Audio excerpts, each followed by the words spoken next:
galerinha da mediação! Voltamos aqui com a nossa aula de revisão de conteúdo da nossa aulinha 3.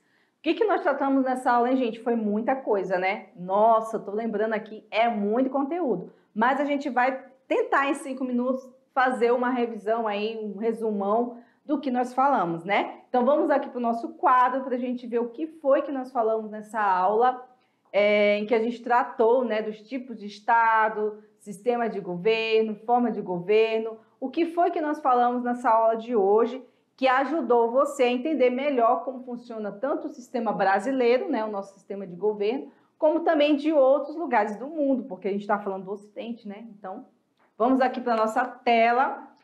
Nós falamos sobre sistema de governo, formas de governo, o que é um governo, né? A gente começou falando que o governo é um elemento transitório do Estado, ele muda, mas o Estado não, né, gente? O Estado continua. Nós falamos também o que é Estado, né? É um ente, né, muito maior do que o governo, ele está acima do governo, né? Porém, ele precisa do governo também para poder ser administrado, né? E esse governo, ele vai administrar por um período de tempo, ele não vai ficar lá vitalício, né? Então, assim, todas essas questões que envolvem o Estado, ele também envolve culturas, envolve sociedade, envolve perspectivas, envolve um território que está todos, né, ali junto e misturado dentro desse território aí do Estado. Então, a gente tem várias populações, línguas, credos, religiões, crenças que estão todos relacionados ao Estado também, né? Bom, nós falamos também sobre a forma de organização, né? A gente dividiu aqui forma de governo, sistema de governo e regime de governo. Dentro do sistema republicano, o mais comum que nós temos aqui é um sistema presidencialista, né? E um regime de governo democrático. Já na monarquia, a gente tem um sistema de governo já parlamentar, né, o parlamentarismo, e um regime totalitário ou também um regime democrático, tá? Então, a gente pode ter democracia, sim, dentro da monarquia. Nós falamos também sobre um sistema eleitoral, né, de como funciona. A gente falou que existe, sim, a figura presidente, governador, prefeito, senado, deputados e vereadores, todos têm que ser eleitos, só que existem formas diferentes dessa eleição. Nessas formas diferentes, a gente vai ter a eleição do sistema majoritário e do sistema proporcional. E aqui nesse quadro eu trouxe para vocês, para ficar mais fácil de entender, que existem diferenças. No Brasil nós temos os dois, tanto majoritário como proporcional. O majoritário é aquele que o eleito ou a eleita vai ser aquele que teve maior quantidade de votos. Nesse caso, nós temos aqui presidente, governador, prefeito e senadores. São todos eleitos da forma majoritária. Agora, a forma proporcional é aquele em que o partido que recebeu mais votos é o que vai eleger mais candidatos, tá? Então, isso serve para deputado federal, deputado estadual ou distrital e também para o vereador ou vereadora. Então, a gente tem aí, nesse sentido, diferentes formas de eleger candidatos no Brasil, tá? Não sei se você sabia, mas é assim que funciona, tá certo? Gente, então agora é hora da atividade de sala que vocês vão fazer e a gente vai voltar daqui a pouco para corrigir a atividade de vocês, dar continuidade a esse conteúdo também, comentários que vocês possam surgir aí durante a nossa correção para ajudar melhor ainda vocês nesse entendimento, tá certo? Então, encontro vocês daqui a pouquinho. Até mais!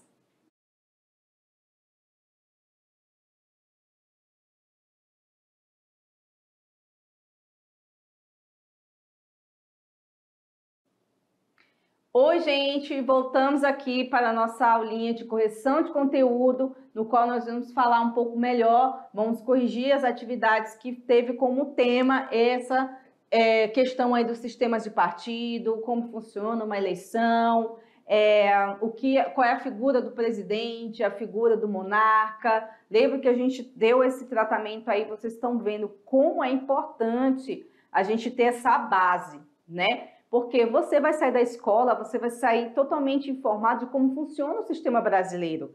Agora imagine, as pessoas passam pela escola e não têm esse entendimento, e aí às vezes se fica confuso, né, na hora de entender o que é o papel de um presidente da República, na hora de entender o que é um papel de um monarca, por que existe o parlamentarismo, por que não é presidencialismo, enfim, uma série de coisas, né? Então, isso aí já dá para conseguir, pelo menos, sanar um pouco dessa lacuna da formação de vocês, tá certo? Então, agora a gente vai ver as atividades, vamos corrigir, então, pela primeira perguntinha de hoje, que é, vamos lá, vamos ler comigo. Levando em conta a diferença doutrinária entre formas de Estado, formas de governo e regimes de governo, assinale a alternativa que corresponde à forma de governo adotada na Constituição Federal de 1988. Formas de governo, né, pessoal? Vocês lembram que existem os sistemas, existe forma de governo e existe regimes. Vamos ver aqui a alternativa: federação, parlamentarismo, república, presidencialismo ou confederação. E aí, gente, qual é a forma de governo adotada pela nossa Constituição Federal? Vamos lá? É a república, né? Por isso que quando a gente vai falar, é o presidente da república. Nossa forma de governo adotada é a república. Então, é a letra C. Muito bem, quem acertou, parabéns. Nós temos, então, a forma de governo adotada para nós é a república, certo? Muito bem. Vamos para a próxima pergunta. Questão de número 2. No Brasil, tem se adotado o como sistema de governo. Presta atenção, é diferente, tá? Forma de governo é um, sistema de governo é outra. Assim, a atividade executiva está concentrada na figura do presidente da República. Essa tá fácil, né? Que é, ao mesmo tempo, chefe de governo. Ele também vai escolher o ministro, vai propor políticas, como também vai representar o seu país lá fora, junto a outros chefes de Estado. Então, preencha essa lacuna com a alternativa correta, né? Quem é? É o socialismo? É o presidencialismo? É o parlamentarismo? É o autoritarismo ou o nazismo? De que estamos falando quando nós estamos falando de sistema de governo, onde nós temos o chefe de governo e o chefe de Estado que acumula essas duas funções? Sim, tá muito fácil essa daí. É o presidencialismo. Aqui no Brasil, nós temos o presidente ou a presidente da República, né, que acumula tanto essa pessoa, ela vai escolher seus ministros, ela vai governar, ela vai propor políticas, como também vai fazer-se representar o Brasil fora, em qualquer lugar do mundo, para se discutir também diversos temas, né? Então, nosso aqui é diferente, porque no parlamentarismo a gente teria, então, um primeiro-ministro, por exemplo. E isso não cabe porque nosso sistema é uma república presidencialista. Muito bem. Agora vamos para a perguntinha do Enem. Vamos lá, presta atenção. Um povo que depende do governo para se manter vivo é como um cordeiro que depende do lobo, né? É uma crítica, né? Dizer que nós não devemos depender totalmente de um governo ou de uma ideologia, de um partido. Aqui você pode ver que aparece, né, na imagem uma pessoa, vários famintos aqui, né? E esse que seria aqui, digamos, a figura do governante, dando uma sopinha, então, com várias ideologias. Aqui a gente tem, né, socialismo, nós temos aqui o nazismo, não sei se aqui, enfim, são várias ideologias políticas diferentes. E aí a crítica que se faz é essa, né? Como que as pessoas, quanto mais pobre você mantém uma população, mais escrava ela fica, mais cativa ela fica desses governantes, né? E quanto mais prosperidade você traz para o povo, mais ele fica crítico também, começa a cobrar mais. A partir dessa análise do contexto apresentado acima, a gente pode inferir que a sociedade é independente do governo quando há projetos sociais de transferência de renda? Bom, aí fica difícil, porque, na verdade, o que a gente está dizendo é o contrário, né? Quando a gente tem uma população que é próspera, que não depende só de bolsas, a gente consegue já começar a ter uma independência, né, do governo. E aí a gente vai desprendendo dessas políticas assistencialistas. Não que não seja importante, mas não pode ser sempre, né? O povo que não necessita do poder público para resolver os seus problemas da sociedade. Nesse momento a gente não pode dizer isso, né? Porque as pessoas, a grande parte da população dos países pobres, eles dependem do poder público, né? Bom, a permanência da desigualdade social mantém o povo subjugado a um estado paternalista, né? Quando a gente tem um povo que está mais empobrecido e que há uma desigualdade entre aqueles que governam e os que são governados, realmente a gente tem uma maior propensão ao estado paternalista. O povo confia em um governo paternalista, pois este é comprometido com o bem-estar social. Nem sempre, né? Nem sempre um governo que se diz pai dos pobres, ou que se importa, no discurso, ele se importa com os pobres, nem sempre ele está realmente comprometido com o bem-estar social. Tem que prestar muita atenção nessa diferença, né?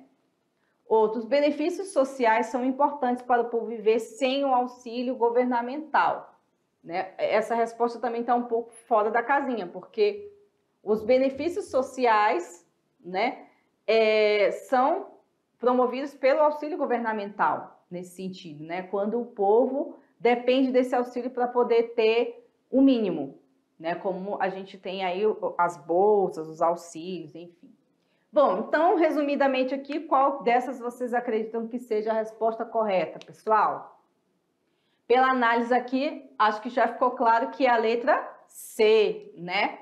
A permanência da desigualdade social, né, mantém o povo subjugado a um estado paternalista. Por quê?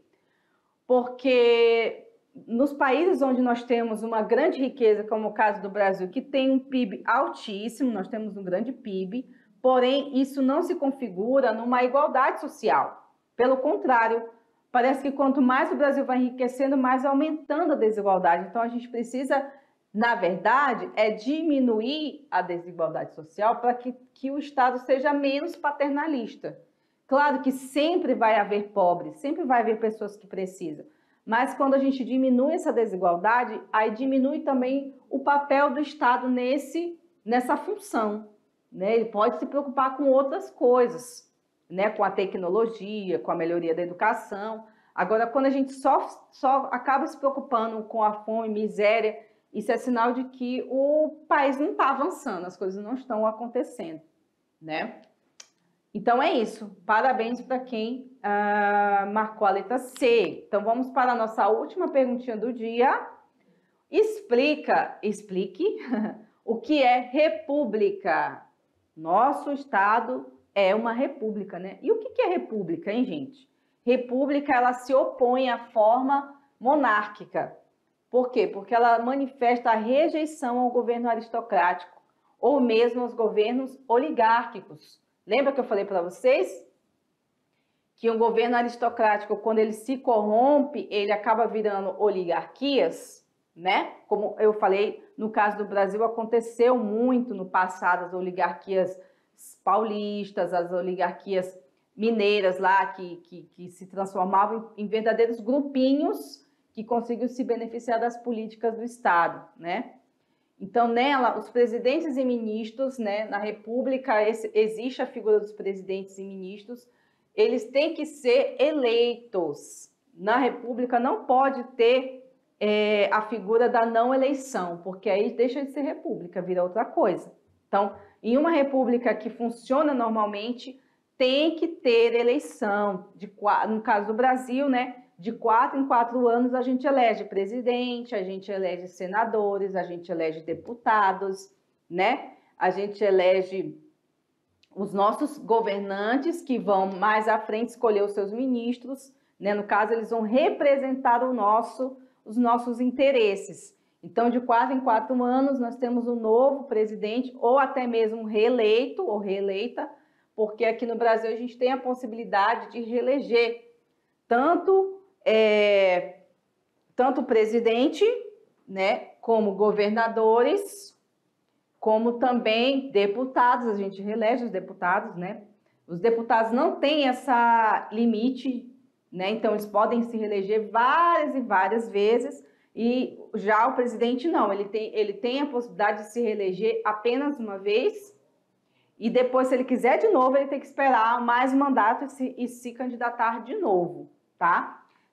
Governador da mesma forma, os governadores podem se reeleger, mas depois eles têm que sair do governo. Se quiser voltar, tem que esperar mais 4 anos, né? Já o mandato dos senadores já são maiores, né? São de 8 anos.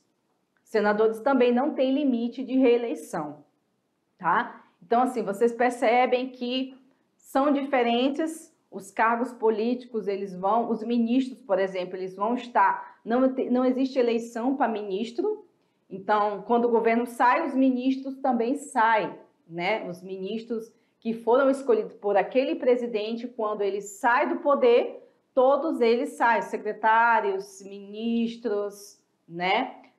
Cargos importantes do primeiro escalão, do segundo, até mesmo do terceiro, até assessores que trabalhavam para o governo X, quando o governo Y entra, todos vão sair, né? A gente chama isso de exoneração, são exonerados e nomeados outras pessoas, ou até mesmo algumas dessas pessoas antigas, tá? Então, gente, é basicamente assim que funciona o nosso Estado brasileiro, com inúmeras potencialidades, mas também com inúmeros defeitos, inúmeras questões que ainda precisam melhorar, não é mesmo?